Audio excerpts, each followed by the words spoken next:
Before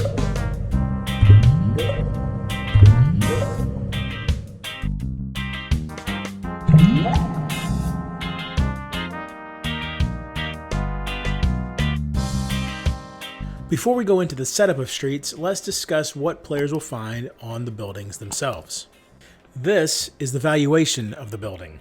It explains how this building can profit from being placed in the right location. The starter home will benefit from being around green parent symbols. Symbols are found here. These indicate what type of people will be attracted to this building. Many buildings will earn money for being located in streets with specific symbols. There are 4 different types of symbols: shopper, hipster, parent, and tourist, plus this special wild symbol. The wild symbol counts as any symbol when scoring. These people correspond to their symbol's color, and they will be placed on the appropriate building when it is built. Each person on a building increases its value by $1. Once the street they are on is scored, people will then try to move to other buildings. Crowds can even gather at certain buildings, greatly increasing their value. Business icons show what kind of business category this building is in. There are 4 different business icons plus a wild business icon, but these are only used if playing with the business expansion. In the base game, they can be ignored.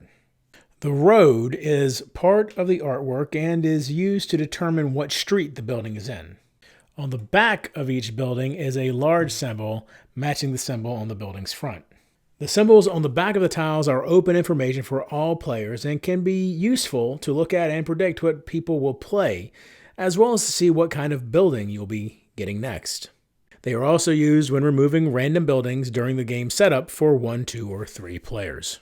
To begin setup, first the player must start the city. They do this by placing the central station in the middle of the table with one person of each color on it lying down. Next, place the city park next to the central station, but perpendicular. This way, the roads form a corner. These 2 buildings form the beginning of a city that will be expanded throughout the game. Next, players must create the stack. They will take all 40 of the basic building tiles and then make adjustments to this based on the number of players. If playing with 2 players, remove 2 random buildings of each type for a total of 10. Put these back in the box without looking at them. If playing with 3 players, remove 1 random building of each type except wild for a total of 4 buildings removed. Put them back in the box without looking at them. If playing with 4 players, do not remove or add any buildings. If playing with 5 players, you will actually add these buildings that have 5+ written in the bottom corner to the stack, so there will be a stack of 45 buildings. Place the remaining people and money tokens in the play area. Each player then chooses a color and takes the 5 ownership signs of that color. Each player then draws the top 3 cards from the stack as their starting hand. And then the person with the most hipster cred is the first player. And that's the setup. Beginning with the first player, players will take turns to build buildings and earn money by enclosing streets. Play will proceed clockwise around the table, and the end game is triggered when the stack of buildings is empty. The winner is the player who has the most money at the end of the game. Anytime the rules or an effect refers to the current player, that is the player who is currently taking their turn. On a player's turn, they will build a building. They may score streets depending on the current game state, and then pick up a new building. To build a building, the current player must choose a building from their hand and place it next to another building in the city. Anytime a player places a building, they must follow the placement rules, which we'll discuss shortly. For each symbol of the building just played, place a person on that building matching the same color. It's important that people are placed lying down. If the player had played a building with a wild symbol, no people are placed. The current player then places one of their unused ownership signs on that building. If they don't have any unused ownership signs, they must abandon one of their previous buildings in order to claim this one. This is not optional. At this point, if any of these streets had become enclosed, the buildings on that street would score, We'll talk about that a little bit more shortly. However, for now, just keep in mind that scoring a street is how players will get money for selling their buildings. And then the people in those streets will attempt to move to other streets. Finally, the player must take the top building from the stack and add it to their hand. At this point, play will be passed to the next player clockwise around the table. If the stack is already empty, then skip this phase and continue play until all players' hands are empty, and then begin in-game scoring.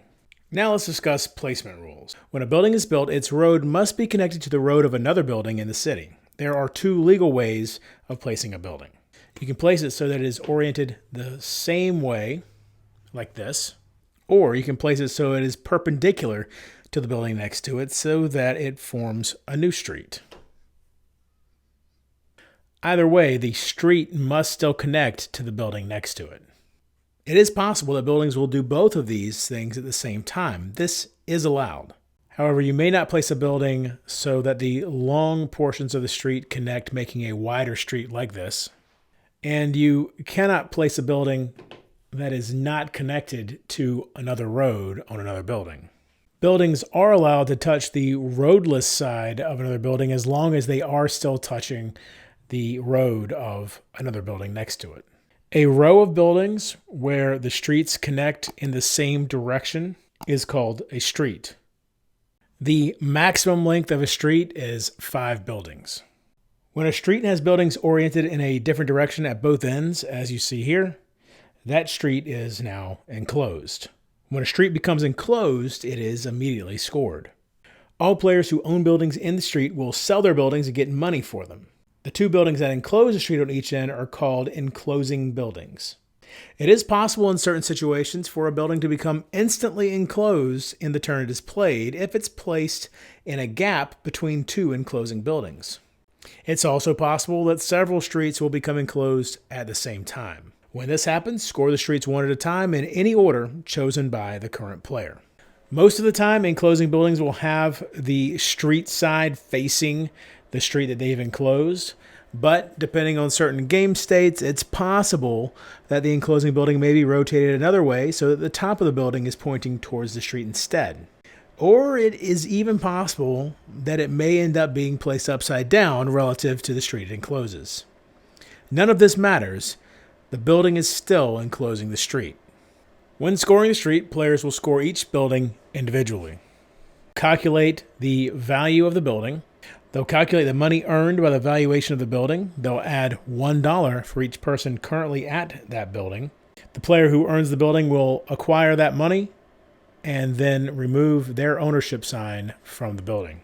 This will start with the current player and then go clockwise around the table.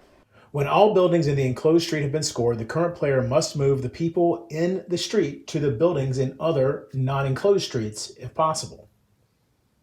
People must move to buildings with matching symbol colors. For example, green parents must move to buildings with the green parent symbol at the bottom of the tile. So this green parent here would move here. If there are no buildings with matching symbol colors available in non-enclosed streets, people of those colors will not move. Also, wild buildings will not attract any people. So in this case, we might see something like this happen.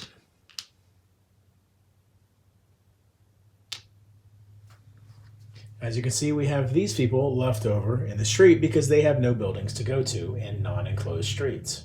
These people stay in place and get FOMO to show this. To show that they have FOMO, these people stand up. So to recap, people must move to buildings of their color in non-enclosed streets. They cannot move to buildings in enclosed streets. They cannot move to wild buildings. Also, they cannot move to abandoned buildings. We have not discussed abandoned buildings yet, but we will shortly. Now let's talk about FOMO a little bit more. People with FOMO, who are the ones that are standing up, want to move to new buildings as soon as possible. As soon as a building of their color is placed, all people of that color with FOMO will go to that building and be placed lying down. If the current player does not have any unused ownership signs at the beginning of their turn, they must abandon a building before they build a new building. They remove their ownership sign from the building and move any people that are on this building following the rules for moving people that we've previously discussed. And in this case, since the street is not yet enclosed, they could actually end up moving to a building on the same street. Now that the current player has access to an ownership sign, they may build their new building. A couple important things to remember is that it is possible for people on an abandoned building to get FOMO. So let's say this building is abandoned. This person has nowhere to go, so they get FOMO. And this happens prior to the next building being built. So if a building that they could go to is the next one built, the player would build it, and then they would immediately move to that building. When the last card in the stack is taken into a player's hand, the players will all continue playing as normal until they empty their hand, at which point in-game scoring begins. Buildings scored during in-game scoring are scored exactly the same way, except they only score half of what they normally would score, rounded up. Also, during in-game scoring, no people are moved and none are given FOMO. Because of this, it does not matter which player is scored first, but if in doubt, start scoring with the player who laid the last tile and move clockwise around the table. Once this is done, the player with the most money is the winner of the game. If 2 or more players are tied, then they can play another game of Streets to determine the winner. And that's everything you need to know to play Streets. Be sure to check back for an instructional video on how to play Streets solo coming out shortly after this one, as well as we have Anno 1800 coming up soon. Tiny Epic Dungeons is almost done being scripted, and a number of other games coming up very soon as well. We also have a contest going on right now. Be sure to click on the link in the top right of your screen to see how to enter that. And until next time, if you're bored online, board offline.